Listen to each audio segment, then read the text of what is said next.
The Democratic Party has done an incredible job at manufacturing what I like to call black victimhood. They have essentially taken the minds of many black people, and dare I even say most black people, and turned them into the minds of perpetual victims. Now, this is not to say that many black people have not been a victim of something, or most black people haven't been victimized in some sort of way. But to say that black victimhood is something unique in this world is a lie. As a matter of fact, they have warped the entire story, where you have stories of these acts of violence that, are specifically focused upon black people. We're not talking about the Democratic organization known as the KK and the other K. That's not what we're talking about. We're talking about 2025, the year of our Lord 2025. They're still pushing this narrative that black people are being hunted in the streets. Now, I did a video a while ago with one of the foremost experts on this specific subject. Happens to be a black man who was essentially ousted and ostracized by his peers because, turned out that he actually cared to get down to the facts. And he had no conclusion other than the one that he had heard in the mainstream, which is blacks are being disproportionately affected by violence, and, white on black violence is rampant, especially when it comes to police enforcement, etc. In reality, it was a complete lie. And so I want to start off with this video, which is an example of how a lot of these sorts of myths are perpetuated. So let's go ahead and get into it. Director.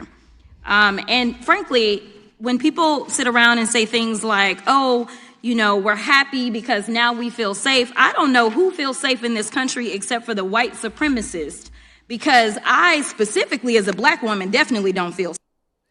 So,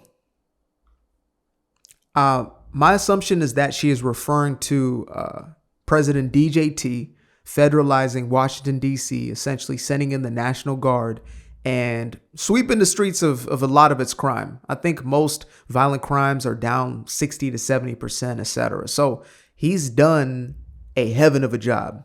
He's done the damn thing. However, you have a Democratic Party who is literally hell-bent on pushing this idea that either on one side there is no crime, then on the other side is like, don't touch our criminals. Instead, give him a hug and put him back in the streets.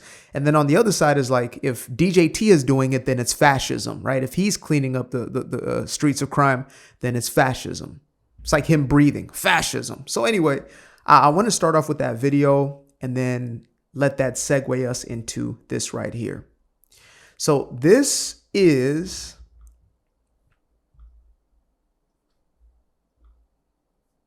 the official website of what we call in the United States the DOJ.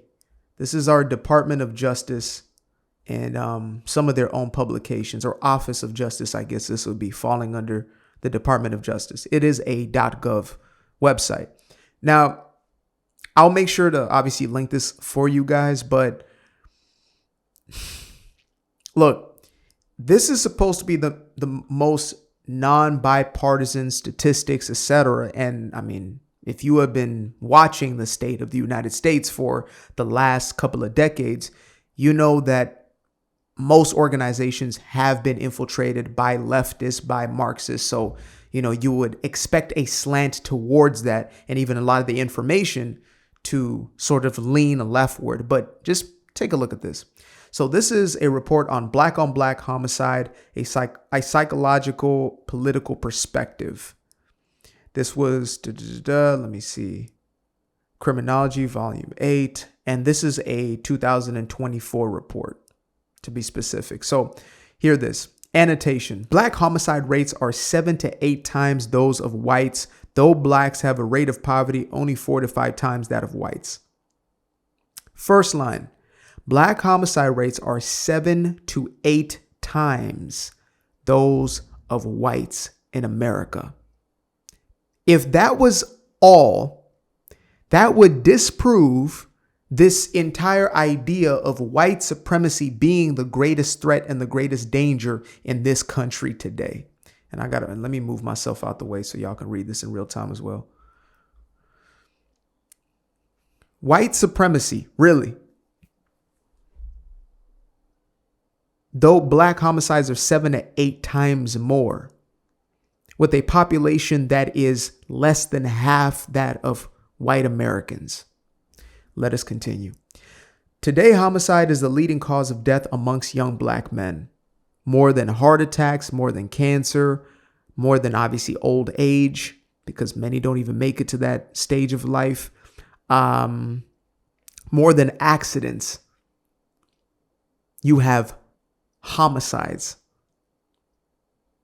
Now, I do want to address this for a second, and this is kind of a side note, but DJT is now making his way into Memphis, right? And much of the rampant criminality that is taking place in Memphis is in the black neighborhoods. And the same it was in Washington, D.C. Same as in Chicago, who was still fighting our president for him not to come there while the people are crying out for him to make his way in. These are the realities. And when we continue to lie about them and essentially be defensive about them, because, if you were back in 2017, back in 2018, 19, 20, 21, 22, 23, 24, you would have been marked as a racist for even bringing up the black on black crime statistic. As a black person, you're called a sellout. You're told that you can't have that conversation. That's a white supremacist coded talking point is what they told us, right? We can't talk about the reality. We got to lie and we got to go along with the lie. Well, that time is over. That time is over.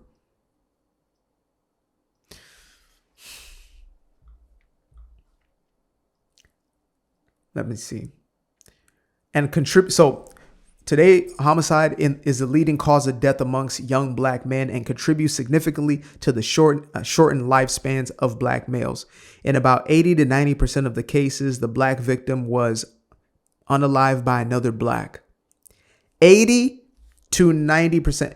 Dear Ghetto Queen of Congress, Jasmine Croquet, you are 80 to 90% more likely to have your life taken by somebody who looks like you than otherwise. Your white supremacist is highly unlikely. Not saying they don't exist, but they're the highest probability that they're not the one who did it.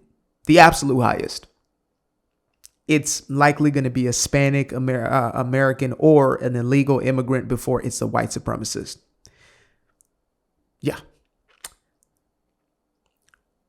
Let's see. And about 52% of the unaliving victims were acquainted with their assailant. Go figure. Just as we accept that self-unaliving victims are psychologically impaired, we must acknowledge that a person who takes people's lives is similarly impaired. I can't believe I still can't say that word on here without it getting flagged. Oh, well.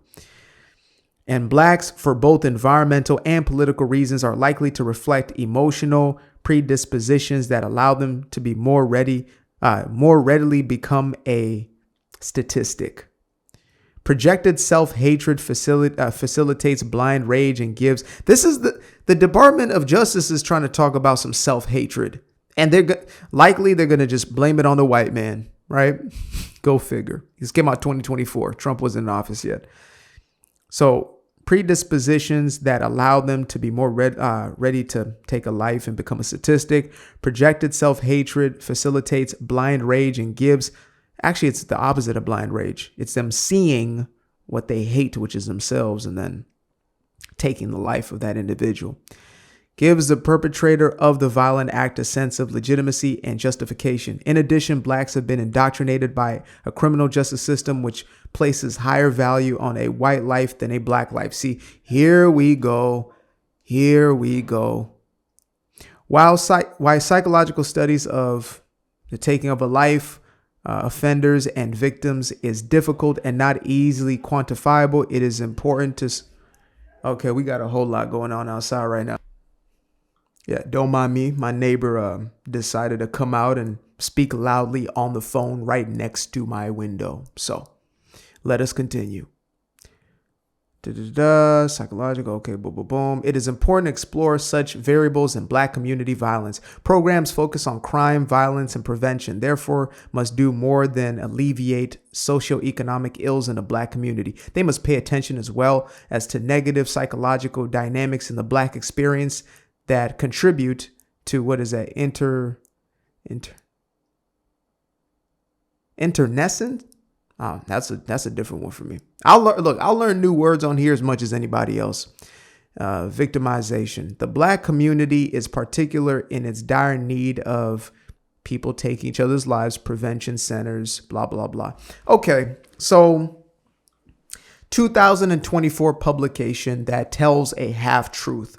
The half of that part, which is the truth, is the statistics aspect. Now, the causation aspect has been well researched and studied by good faith actors, and unfortunately, their studies don't make it on these sorts of pages, or at least didn't, maybe up until, the next few years rolling out now, where we have more honest individuals reporting these things. But according to the woke ideologues, Black people are doing this because of racism. That's the excuse. They're doing this to each other because white people. Make it make sense.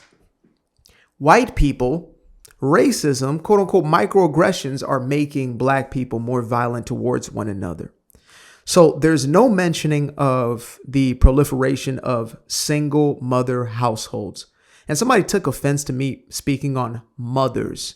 They thought that it was offensive that I spoke on single mothers. And they said, well, single fathers are tyrants and blah, blah, blah. And I said, single parents are going to have a more difficult time. And those children disproportionately are affected by single parenthood, whether it's mother or father. It just so happens that 80% are single mothers.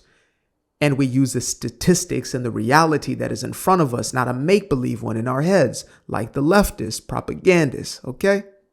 Glad we cleared that one up, sis. Now, most of these boys are growing up in single mother households, and girls are growing up in the same environment. Highly unstable, low discipline, have the inability to receive instruction from a man. They just weren't raised around it. Now, I can start at the foundation, which is a lack of God in the household. And then on top of that, we then have the fatherlessness in the household. This is due to Democratic policies specifically. Back to a very specific individual in Lyndon Baines Johnson, President LBJ. Very specific time in history. They want to blame Reagan and the war on drugs, but honestly, that was just a byproduct and a side effect. At the core was that there was already broken households. Why was there already projects filled and rampant with poverty? Yes, the drugs came in and they exacerbated the problem, but the problem was already existent. God was already gone from that community. The fathers were already stripped from those homes. We're choosing, many of them, to no longer be in those homes. When this quote unquote actual liberation came into being, oh, well, we don't have to be committed. Women, the so-called feminists thought that was a win. Non-commitment is never a win for a woman. It's not a win for a man, though, many dudes may think that. Oh, I can just hit it and quit it. It's not a win for you either, buddy. But it's definitely not a win for a woman. You have no protection. You have no covering. You have no stability.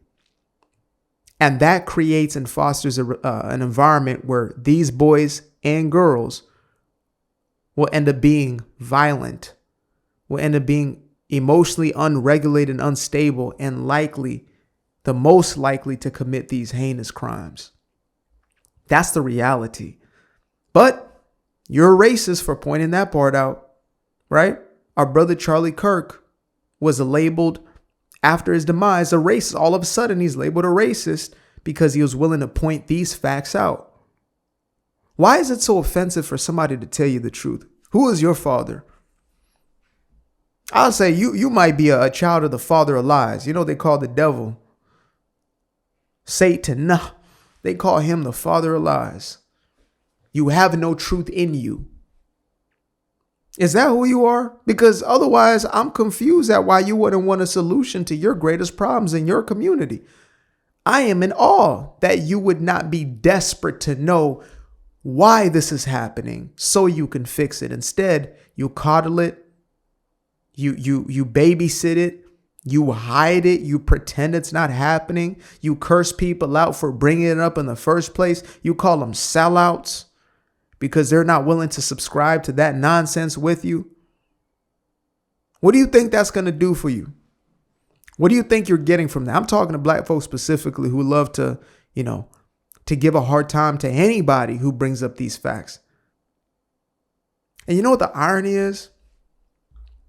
And I'm going to bring this same video up in another video, but, I'm deciding to bring it up right now. I like Charlie, believe that it is not an quote unquote inherent thing as far as it's just genetics. It's just the genes, bro. That's real. If you want real white supremacism, they're going to tell you, nah, it's your genes. You can't help it. You can't help but be a damn a baboon.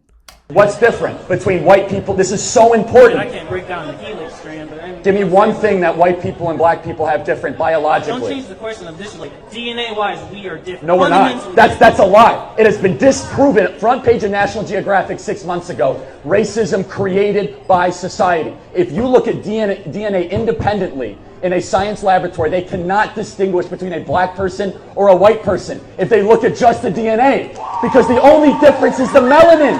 It has been disproven. Race is a social construct that I want to break out of.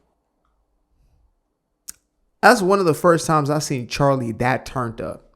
And he was doing it in defense of in opposition to one of the most racist points that has been used in modern history, which is that, you have the subhumans, the sub-Saharan, the this one and that one, and they're all essentially, they're predetermined. Those ones are smarter than those ones. That sounds real little mustache manish to me. I happen to fall in line with Brother Charlie right there. I do. I believe he was right on the money about that one. So, what is the problem then? Because again, I do believe a lot of black folks fear that when you face these facts, then that says inferiority. Well, it definitely says that you're doing things that are in direct opposition to your greatest good. It does say that for sure. It doesn't say you're inferior as far as your humanity. But if you lose your humanity, then what does it matter anyway? I believe it is greater than the genetics of an individual, because then that means it is predisposed and you can't do anything about it, which justifies many heinous acts as it has throughout history. I believe that it is a cultural element, and that culture creates generational waves and generational patterns. That's why you have black people disproportionately doing better than their white counterparts in certain times in American history, when there was a higher standard, when it was necessary to thrive in whatever specific area that you are focused on. That's the reality. So I want to end this one with a video of one of the least suspected people. I never thought I would see this guy having this conversation, but I do think he teeters the line, and oftentimes when it is politically advantageous, I think he wants to position himself for president or something. So we got none other than Stephen Anthony Smith. In the city of Chicago, I don't give a damn what they say.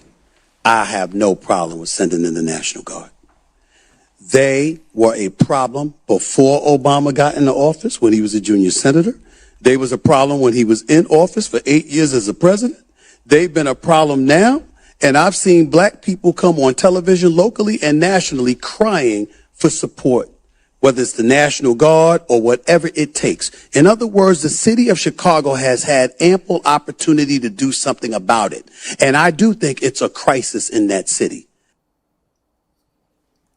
Mic drop. Appreciate you guys for tuning in. Now, if you'd like to stay around, make sure to click that little subscribe button down there, or you can show some love by going to the description below and clicking on the button titled Buy Me a Coffee. Leave a little something there, or click on the Cash App. Leave a little something here. Till the next time, peace. Aquarius. Where? I've been up for hours, I've been up for days, yeah. Staring at the ceiling, I've been counting strays, yeah. I've been in my feelings, I've been out of mind. I've been getting visions of the other kind. Yeah, I've been up for weeks. I'm in the counting blessings over counting sheep. I can never be the type to limit when it comes to me. I used to be the pleaser for the people I ain't even need.